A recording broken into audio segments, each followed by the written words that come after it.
Chouvi Betulat Israël. Comme ça, le Navi dit. Chouvi Betulat Israël, reviens vers moi.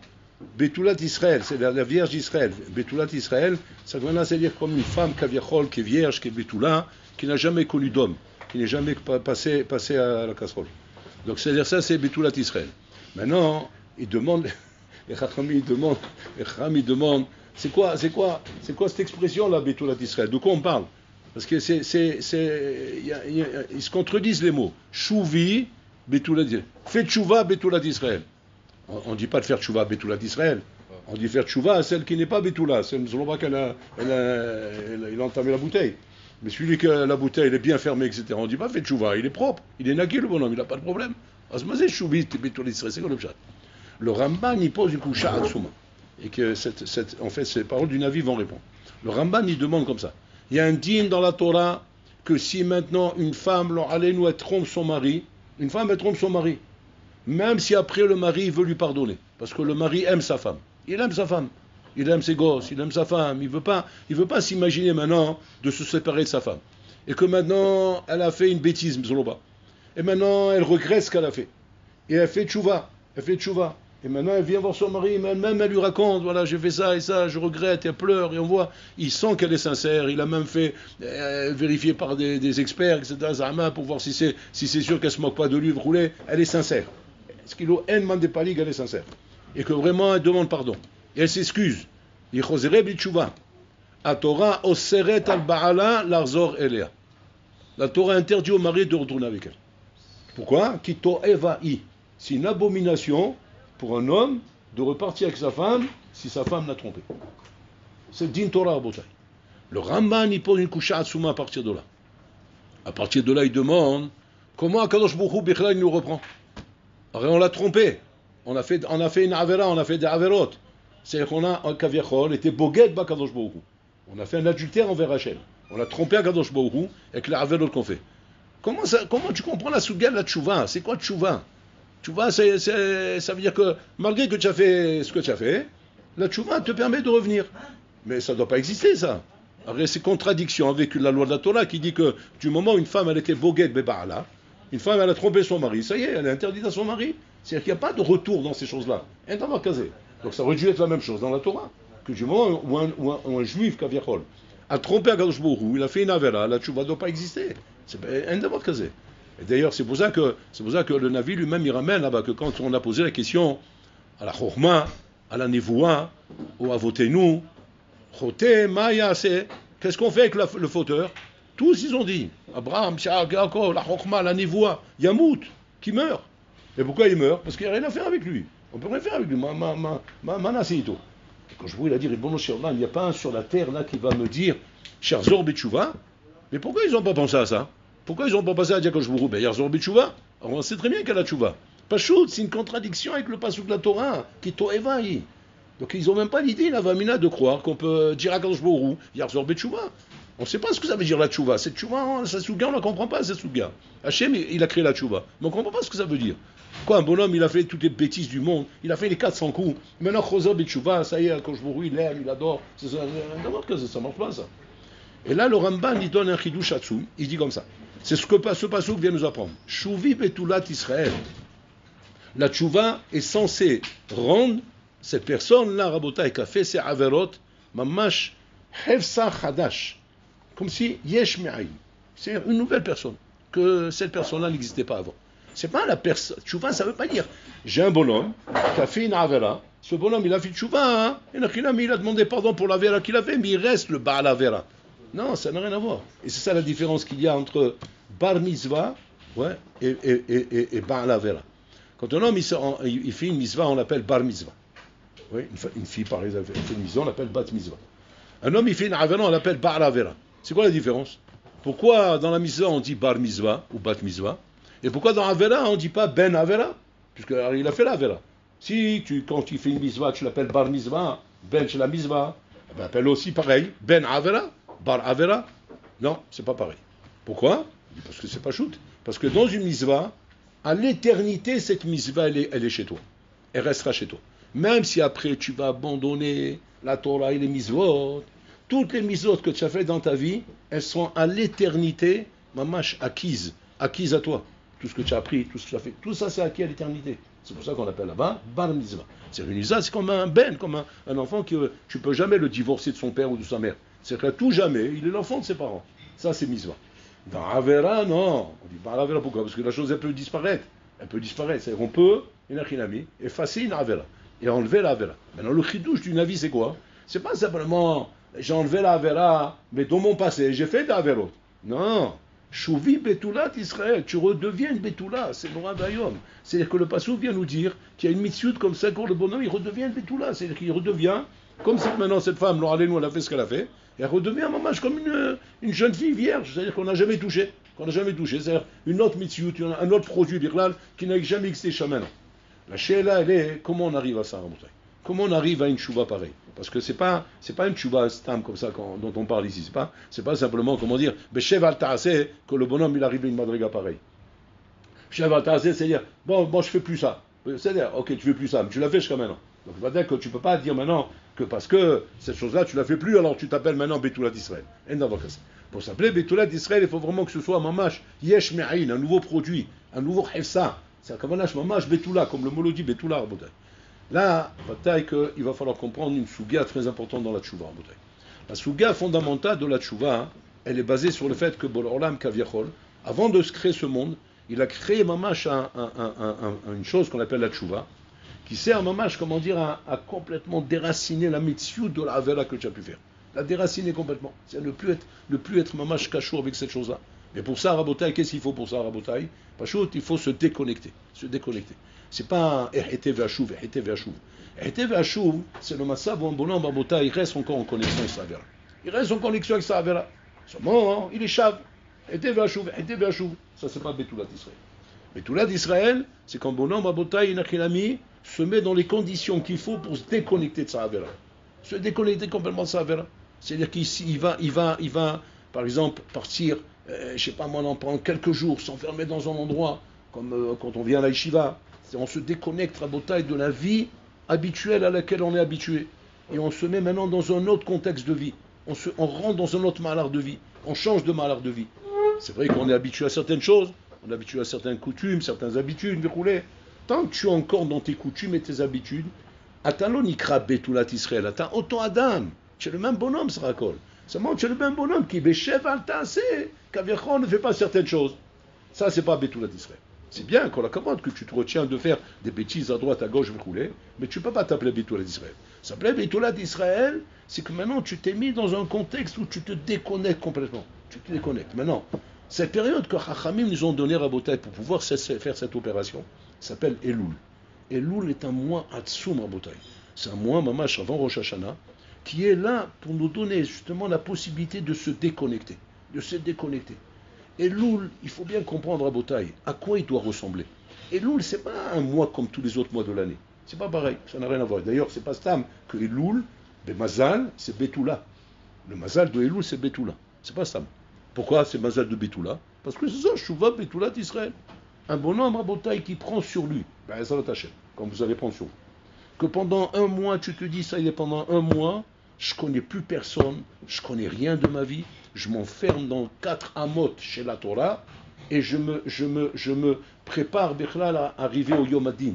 Et je me déconnecte de tout, Rabotai. Betsura Kazot, Adam Zochel Yol Betoulat Israël. Ça veut dire quoi? Il n'y a rien de différent. A priori, il n'y a rien de différent. Saragol, il s'est déconnecté pendant un mois. Maintenant, quelle différence entre celui-là et l'autre qui est Beshev al ta'aseh? Ça n'a rien à voir, Rabotai. Ça n'a rien à voir. Le bonhomme qui est Beshev al ta'aseh là-bas, ou le bonhomme Menachinami, ne fait pas ces bêtises. Il ne fait pas les bêtises. Mais il ne s'est pas déconnecté. Le fait qu'il ne s'est pas déconnecté, donc il est toujours assez, comment dire, en danger de retomber. Parce qu'il ne se déconnecte pas. Donc simplement, il est Beshev al ta'aseh. Simplement, il se retient de faire certaines avérotes. Mais il est confronté à ces avérotes. Il a encore cette mission de ces avérotes, Rabotai. Entre autres, de rester dans un même contexte, dans une même ambiance, dans une même chevra, avec des appareils comme ça qu'on a dans les mains. C'est pour ça que d'ailleurs on vous encourage à les lâcher quand vous arrivez à l'Yeshiva. Pourquoi? Parce que c'est ça la vraie déconnexion. La vraie déconnexion de dire, voilà, laissez vos armes au vestiaire.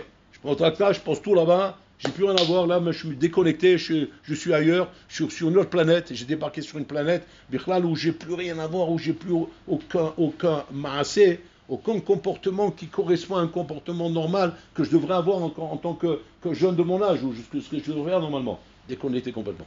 Ça t'amène, Enachilami, avec Mitraber au Mazal de Elul. Au Mazal de Elul qui s'appelle Betula. Attends, Mitraber, le Mazal chez l'Elul, quand tu deviens toi-même un Chevsa de Elul. Un Chevsa de Elul, c'est on voit chez toi Elul, on voit chez toi ce Matzah à Rabotai. Donc je me rappelle quand on était à l'Eshiva à Rabotai, c'est pas Stam que Elul était un moment de Hizouk.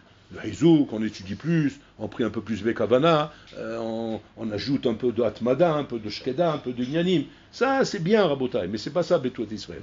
Betouat Israël, c'est mamash, comment dire, les chanotes et ta colle, changer complètement de tout. Changer complètement. Moi, je vous avais été, on se déconnectait à Elul. On s'enfermait. Les parents, ils savaient que pendant Elul, ne soyez pas étonnés que je ne vous appelle pas. Kalva Homer, les amis, qu'on ne les appelait pas. Kalva Homer, les contacts extérieurs. Il n'y a pas d'appel entrant, appel sortant. Il n'y a ni entrant ni sortant. Il n'y a plus rien. On est déconnecté, pas joute. Et qu'est-ce que ça fait ça? Tu es métamorphosé. Métamorphosé. Tu deviens un autre Ben Adam. Maintenant, qu'est-ce qu'il y a d'un homme à ça? Qu'est-ce qui peut t'aider à arriver à ça? C'est pas shoot. La émouna qu'il faut avoir du Yom Hadin. Atasalamin shiesh Yom Hadin. C'est quoi c'est quoi ça? On sait, bien sûr qu'on est mamine. On sait qu'il y a Rosh Hashanah. Non. C'est pas ça qu'on parle, Rabotai. On parle pas que tu sais qu'il y a Rosh Hashanah. On parle que tu sois mamine mazé Yom Hadin. Yom Hadin, Rabotai, c'est pas stam. Si demain tu avais rien qu'un procès, ouais, vis-à-vis de la justice, où ce procès relève du pénal, pas commercial ou genre un petit truc, un maximum c'est une amende ou un truc comme ça. Pénal. Pénal, c'est tu peux t'en prendre pour 20 ans. Chez Mishmor Rabotai, c'est très grave. Une affaire très grave, Laura. Ouais. Est-ce que tu le vivrais de la même manière? Tu manges plus, tu dors plus, tu bois plus, tu vis plus, tu perds 20 kilos, tu n'as plus de vie, Birla. Et plus que ça, tu es prêt à faire à la lettre tout ce qu'on te dit de faire. Tu deviens pitom un tamim, comme un naïf, que ce qu'on lui dit de faire, il fait tellement qu'il est affolé, tellement qu'il est effrayé par le Yom Hadin. Ça, c'est la Himouna qu'il faut avoir. On dit que quand les Talmidim de la Bihanan Mezakeh, ils sont rentrés le voir, quelques jours avant Rosh Hashanah, ils l'ont trouvé en train de trembler, en train de pleurer. Ils leur dit, Mazé Kolzek Vodarav, pourquoi vous tremblez, pourquoi vous pleurez? Il dit, Ani Bochev, Ani Roed, Mi Yom Hadin. Il dit, ma pahad. Il dit, ma pahad, si j'étais devant un roi de chair et d'os, je tremblerais aussi, qui va me juger, mais pas autant. Pourquoi pas autant? Parce que comme il est de chair et d'os, je peux l'amadouer, je peux le calmer, je peux lui manger la cervelle, je peux lui parler, je peux l'embrouiller. Mais là, c'est pour l'Olam. Ça, quand je bourrou, il n'y a pas d'embrouille là. Il n'y a pas d'embrouille, il n'y a pas de jeu, il n'y a pas de cinéma. Si tu es condamné, tu es condamné. Tu ne peux pas t'en sortir à Botaï. Tout ce qui s'est passé cette année à Rabotai, Tafshin Pedalet, une année atroce, une année Rabotai de Khorban. Vous êtes peut-être moins au courant parce que vous venez de Rouchlared, mais si vous êtes un peu au courant, vous entendez un peu ce qui se passe, une année Rabotai, mais c'est une année de Tcha B'Av. On a passé Tcha B'Av toute l'année Rabotai. Et on n'a pas fini encore. Pas le même que ça peut durer encore longtemps. Mais on ne se rend pas compte, Rabotai, ce qu'on a passé là. Tout ça, c'était décrété quand? À Rosh Hashanah. À Rosh Hashanah, c'était décrété. Un bonheur, Rabotai. Il y arrive quelque chose dans l'année, allez-nous, un problème, une galère, n'importe quoi. Ça, Rosh Hashanah. Maintenant, il demande à Rabbi Yochanan Mezakai, mais mata pohed. Si toi, tu as peur, qu'est-ce qu'on va dire, nous? Toi, tu es tzaddik yesod olam. Tu es gadolador. Mais mata pohed. Il dit, on est pohed miyom adin. On ne parle pas ici d'un pachad, d'Akadosh Borou qu'on a tout le temps. Tout le temps, la peur d'Hachem. Mais qu'est-ce qu'on fait quand on a peur d'Hachem? On fait sa volonté. Donc, Rabbi Yochanan Mezakai, la question, elle était forte. Parce qu'après, oui, tu fais sa volonté. Après, c'est quoi avoir peur d'Hachem? Avoir peur d'Hachem veut dire, fais sa volonté. Du moment où tu fais sa volonté, ça va. On t'a pas dit non plus de vivre traumatisé avec Akadosh Borou. Avoir peur d'Hachem, c'est faire sa volonté. Il a fait moi. Maintenant, Maïshna Rosh Hashanah Mikol Hashanah. Arrête toute l'année, j'ai peur d'Hachem. Qu'est-ce que je fais? Je fais sa volonté. Rabbi Yochanan Mezakai, Anan Saadé, qui fait sa volonté. Donc, de quoi il a peur par rapport au Rosh Hashanah? Qu'est-ce qu'il y a de plus de Rosh Hashanah qu'il n'y a pas toute l'année? Et là, il leur répond, Rabbi Yochanan Mezakai, Rosh Hashanah yesh mashu yoter mikol Hashanah. Il y a plus que toute l'année. Chez là-bas, c'est Yom Hadin. Mais c'est Yom Hadin. Kulodin. En rachamim. Il n'y a pas de rachamim, c'est din, Rabotai. Din. On dit que Noach, lorsque Hachem est venu le voir, il a dit, j'ai décrété là-haut, Bédin, que je vais amener le Maboul dans le Olam. Non, bon, il a dit, qu'est-ce qu'il faut faire? Il dit, tu vas construire une teva. Il a construit cette teva pendant 120 ans. Il dit, tu vas mettre 120 ans. Construire une teva 120 ans. Ah, mais tu attends de construire, je sais pas moi, un petit tour Eiffel. Une teva avec des planches comme ça. Lentement, doucement. Dans quel but? Dans le but, Pachou, leur zirotam bitshuva. De les réveiller et de leur dire, regardez, je suis en train de construire une teva. Hachem va nous le baboul, c'est fini, c'est la fin du monde. Tout le monde va être détruit. Maintenant, on appelle un noir Katne Emouna. On l'appelait l'homme qui a une petite Emouna. Pourquoi on l'appelle Katne Emouna? À Kedekar qu'on lui a reproché d'être lui la raison pourquoi le monde il était détruit par le Maboul. Pourquoi on l'appelle Katne Emouna? Parce que lui-même, après qu'Hachem a dit qu'il va amener le Maboul, si c'est pas qu'Hachem, avec l'eau du Maboul, l'a poussé dans la Teva, il ne serait pas rentré. Mais pourquoi il ne serait pas rentré? Parce qu'il ne croyait pas. Il ne croyait pas que ça peut arriver une chose pareille. Hachem, il va détruire le monde. Il va détruire toutes les créatures, il va plus rien laisser. Il ne peut pas croire une chose pareille. Mais qu'est-ce qui fait qu'on ne croit pas ça? C'est qu'est-ce qu'on voit ça? Parce que c'est bon Dieu. Il est miséricorde. Il est gentil à Kadosh Baruch Hu. C'est le Hesed Rahamim. Donc on n'arrive pas à imaginer qu'il peut exister chaque Kadosh Baruch Hu, Kaviachol, un din où Hachem est impitoyable avec l'homme. Où Hachem ne fait pas de cadeau. Ça c'est Yom Hadin. Un homme qui n'a pas la Imuna Rabotai. De comprendre qu'on se prépare pour arriver au Yom Hadin. Que Yom Hadin veut dire Rabotai, c'est un din impitoyable. Où on ne fait pas de cadeau. Donc c'est-à-dire que si on prend les choses comme ça, dans notre tête on se dit ça y est, on est mort. On est mort. C'est-à-dire si on arrive comme on est là, au Yom Hadin, on est mort. Pourquoi? Parce que le din, il n'y a aucune raison qui va t'acquitter. Tu es condamné déjà. Il n'y a qu'une solution. C'est quoi la solution? L'arzor betchouva, chouvi betoulat Israël. C'est comme là une chouva Rabotai qui soit à d'écart, un changement catégorique de tout ce que tu es. Un changement catégorique de tout ce que tu es. C'est pas facile, Rabotai. On n'est pas en train de parler maintenant d'une partie de plaisir. On est en train de parler de Yom Hadin, Rabotai. Yom Hadin qui va déterminer tout ce que tu vas passer dans l'année. Les bonnes choses, les mauvaises choses. Les galères, les avantages. Barmenan, les maladies ou la bonne santé. La mort ou la vie. C'est tout ce qui va se passer dans l'année va être décrété à Rosh Hashanah, Rabotai. Donc tu as besoin maintenant d'abord d'être ma'amin. Avoir cette émouna. La émouna, que Yom Hadin, Rabotai, un jour impitoyable. Quand cette émouna, tu l'as en toi, et tu l'as bien rentré dans ton crâne. Et si vous sentez que vous avez un problème à ce niveau-là, de ne pas avoir vraiment la émouna, et que vous sentez que malgré tout, ça ne vous fait pas si peur que ça. Parce que comment tu sens si tu as compris ou pas? Ben, si tu as peur. Si tu sens que tu n'as pas vraiment peur. Tu arrives à Rosh Hashanah, tu dis, bon, c'est la bonne année, ça va. Bonne année, bonne santé. Qu'est-ce qu'on va se dire au Rosh Hashanah? Ça va, tout va bien. Qu'est-ce qu'on va faire au Rosh Hashanah? Eh ben, les coutumes, on connaît les coutumes. On va prendre la pomme, dans le miel. Aïchana Tova, ton caquet de vache. Tu crois que c'est du folklore ou quoi? C'est Yom Hadin. Puis là, comment? Si c'est un Yom Hadin, alors comment on fait des choses pareilles? On s'amuse ou quoi? Tu prends une pomme, tu mets dans le miel comme ça, c'est Yom Hadin. C'est ce qu'il dit le Rabbeinu Yonah. Rabbeinu il dit comme ça là-bas. Il dit que c'est tellement Yom Hadin que les Chachamim ont voulu te faire comprendre, Alpi Simanim. C'est les Simanim, on appelle ça les Simanim. Pour te faire comprendre que chaque chose, mamash, est pris berheshbon, au point de te montrer comment on te passe, mamash, au scanner. Au scanner. Tu manges une pomme, tu la trempes dans le miel, il faut que tu expliques pourquoi tu as mangé ça.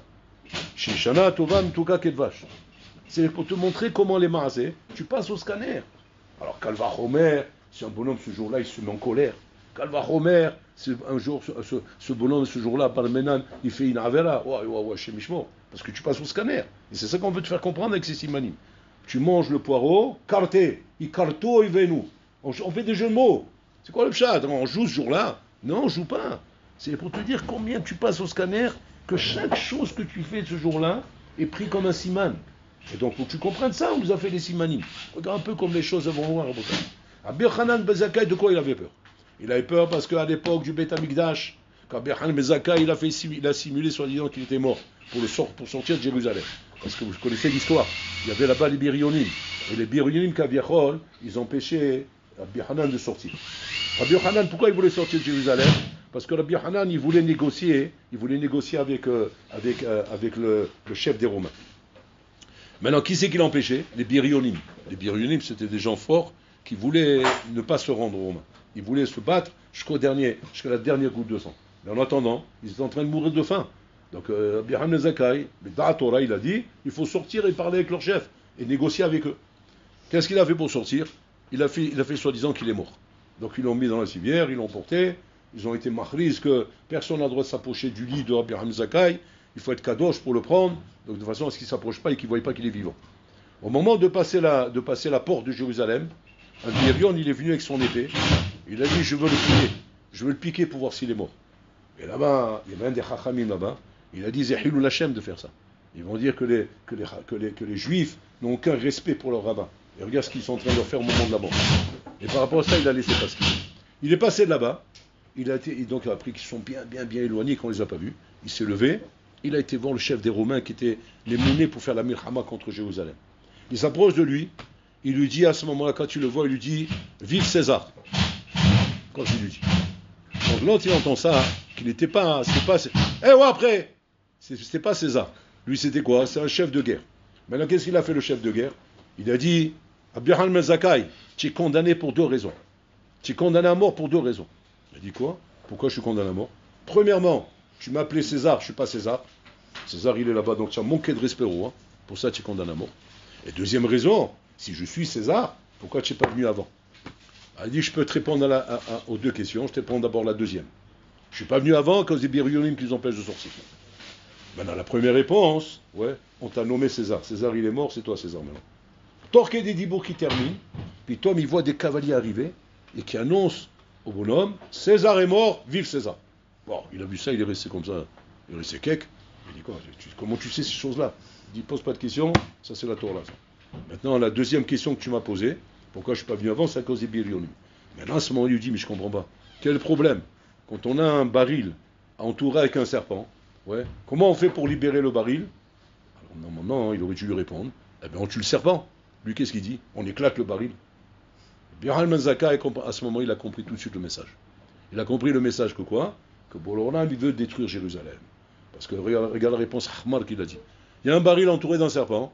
Comment on libère le baril? Eh bien, on tue le serpent. C'est-à-dire qu'il est entouré de ses goïms, on tue les goïms. Maintenant, qu'est-ce qu'il a dit? On éclate le baril.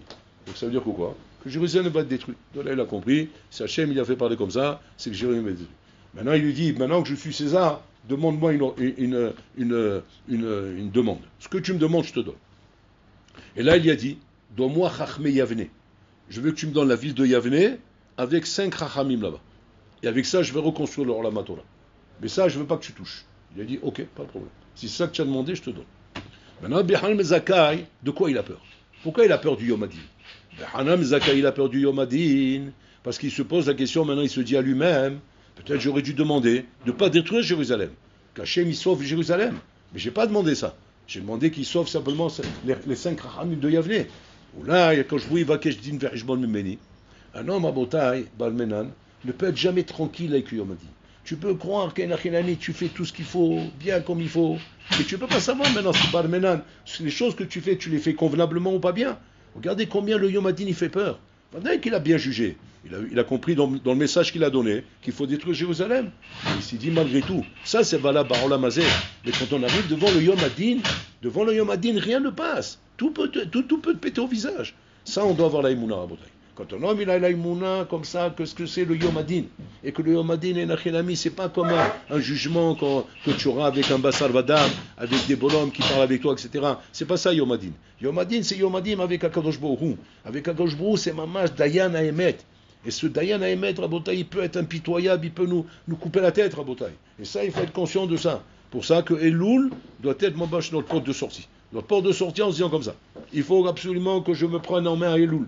Il faut que je change ma vie complètement. Les chanot et akol, Rabotai. C'est-à-dire que je me comporte différemment dans mes sdarim, je me comporte différemment dans mon limoud, je me comporte différemment dans mes tfilotes. C'est-à-dire commencer à me mettre à faire des chinouim, Rabotai. Les chinouim, on les fait tout doucement, les athlètes. Les athlètes ont fait des chinouim. On commence à changer un petit peu, améliorer notre fila, améliorer notre avoda, améliorer notre limoud, les athlètes. Et Anil et Dodi et Dodili, comme je vous ai dit hier. Bon, alors l'âme Kaviachol, une dossier Ishmaya. Hachem, il voit chez toi. Kaviachol, un appel d'en bas, automatiquement, bon, alors là, il te rend ça. Il te donne ce corps de pouvoir te réveiller. Mais ça, c'est à condition que tu sors de ton sommeil. C'est-à-dire que tu te lèves de ton sommeil. C'est pour ça qu'on fait les slichot à Elul. Ouais. Malechan Yirdam, Benadam, Malechan Yirdam. Arrête de dormir. Réveille-toi, c'est Elul. Il faut pas croire à Botaï que la vie continue normalement. Tout se passe normalement. Elul passe, Tishri, Cheshvan, et tout continue normalement. L'année dépend de ton Tishri, dépend de ton Rosh Hashanah. Et ça, il faut avoir une imuna, mamash, comment dire, Hazaka, mais de se dire, Ani chayav, pashut, leshanot et asmi. Je dois faire un shinui. Ce shinui, Rabotai, il peut changer ta vie complètement. Pas simplement Elul, pas simplement Rosh Hashanah, mais maman, changer toute ta vie de toute l'année. Déjà dans l'année, tu vas avoir déjà un changement. Par le fait que Elul, c'est un moment atsum Rabotai. Un Hachem peut métamorphoser ta vie. Et donc ça, c'est une chose qu'il faut avoir une émouna, Hazaka, ne pas prendre ça simplement comme un période de chizouk. Al-Kedekar, le Navi t'appelle Chouvi Bitula d'Israël. Bon, alors l'ami, tu dis, tu deviens un autre Ben Adam, tu deviens un autre Metsiout. Mais simplement, prends au sérieux.